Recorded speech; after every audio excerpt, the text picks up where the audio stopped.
ever wondered how pastors' kids survive their upbringing? Have you ever considered their unique perspective in life? Many people think that pastors' kids are well-behaved and love everybody all the time, right? Well, I'm here to share with you some of my experiences from my unique perspective as a PK, or pastor's kid. Now, for my first topic and experience, we are going to be talking about how my dad always preaches about me, my mistakes, my brother's mistakes, and our family mistakes and experiences.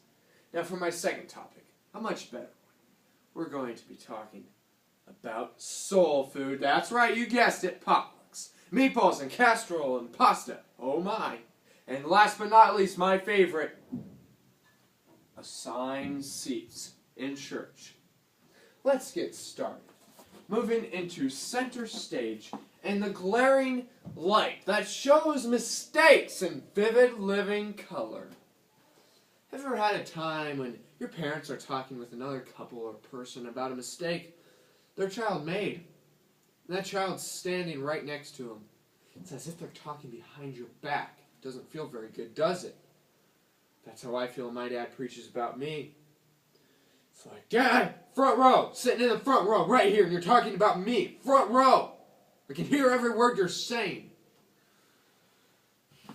That's right. I don't feel too good.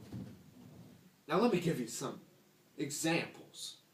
This Christmas season, we had just set up our beautiful Christmas tree. Christmas lights, ornaments, everything. Even the popcorn. Don't forget the popcorn. We got everything up.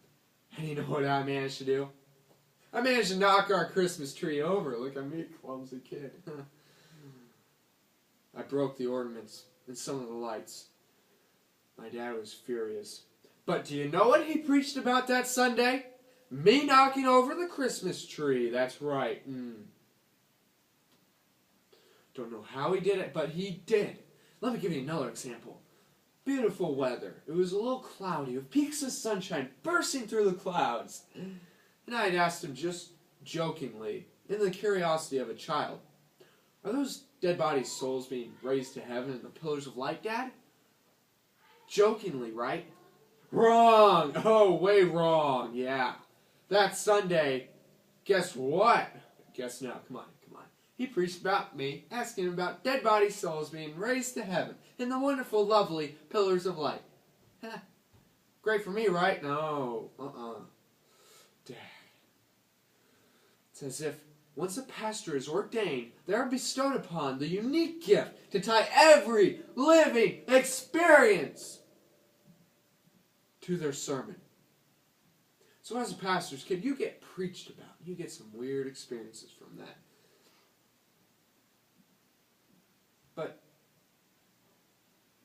why does he do it to me all the time? Now moving on to a much better topic. You know what it is? Soul food! Oh yeah! Ka-ching! Potlucks! Now, the Common Sense Dictionary of a regular old church potluck describes a potluck as a gathering place of lasagna, casserole, meatballs, 7-layer salad, but most importantly, can you guess?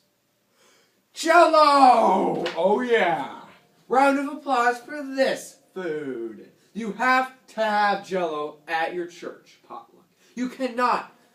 If you don't have potluck, you're breaking the, how many commandments are there? You're breaking the 12th commandment.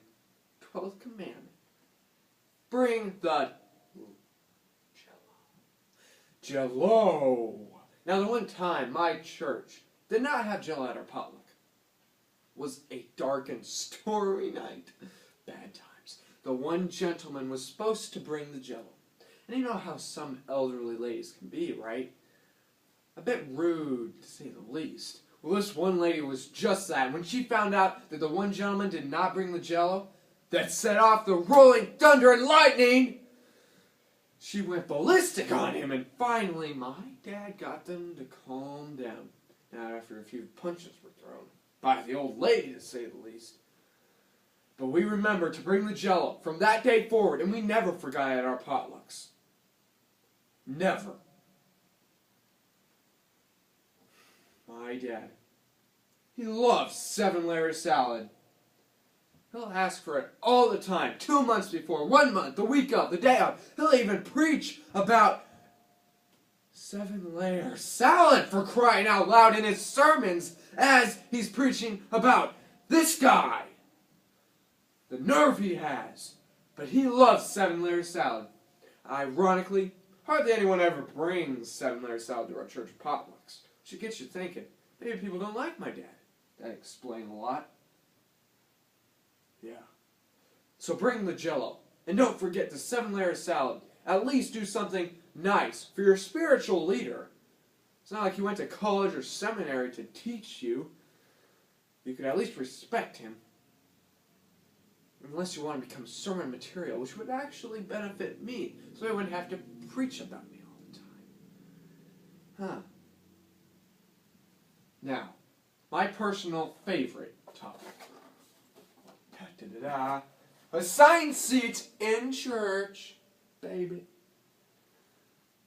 Have you ever had a social gathering where these people tend to migrate to the one same spot in that gathering all the time? All the time. I have that problem at my church. Guess where that migration pattern goes? The back of the church. It says if the front is the north and the back is the south, like a bird, they migrate south in the winter. Christmas season, sometimes. But these back rows are roped off of ropes that say, do not sit on. Guess where they sit? In those pews that say, do not sit. The nerve they have. Now, we have a TV camera that extends the middle of the church on up. But then anyone ever sits in the middle of the church, or the front of the church, where are they all sitting? In the back of the church. It's as if there's a barrier between them, that they just cannot sit near the pastor when he gives his sermon. Now, the one time they change their natural migratory pattern and inclination to sit in the back is during the Christmas season. Specifically, Christmas Eve, when half the people that don't go to church come to church. Now, where do these people sit? The balcony! Even farther back than the church! I can't believe it. It's as if over the Christmas season they committed a sin so atrocious they cannot bear to be near the pastor at all. They have to sit in the balcony. There's still pews left open in the middle and front. So please, sit in the middle or the front, closer to the pastor. I mean, I need someone to comfort me when my dad's preaching about me all these times. Now, my PK experiences, or pastor's kids experiences, have shown me these revelations. Folly happens, and sermon stories can be used to teach others. But I still don't like it when my dad preaches about me. Fine dining is the heart of every potluck, especially when it comes to Jell-O. And sanctuary seating is wanted at concerts, but avoided like the plague at church. Now, I think there's something going for us pastor's kids. Sure, we usually get a little stricter parenting, but truly this has turned out for the best. And look at me. But remember this simple truth. We are not perfect, and we make mistakes. We don't have everything under control, especially when it comes to sermon stories, sanctuary seating, and Jell-O.